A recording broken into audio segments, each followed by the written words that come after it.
कुर्ला येथील mother डेअरीची 21 acre जागा अदानीला दिली।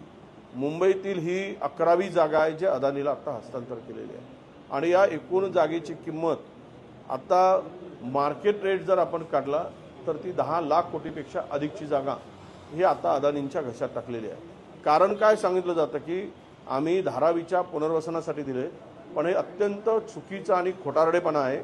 ही जागा दिली त्याला टावर उभे करायसाठी, रिअल इस्टेटचे टावर उभे करायसाठी। काय कुर्ल्याच्या डेअरीच्या त्या प्राईम लोकेशनच्या जागेवर 21 एकर जागेवर ज्याची किंमतच आता मुळात 25,000 कोटी रुपये आहे, या जागेवर तिथे जाऊन त्या धारावीच्या लोकांचे घर बांधणार आहेत। कुणाला मूर्ख बनवत आहे आणि कुणाला मूर्ख बनवून लोकांची दिशाभूल करताय।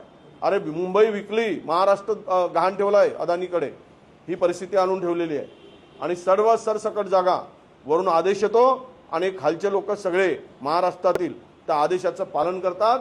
हुजरेगिरी करून महाराष्ट्राला पूर्णतः उद्ध्वस्त करण्याचं पाप सुरू आहे। नवनवीन अपडेट्ससाठी डिजिटल कोल्हापूर चॅनल फॉलो करा।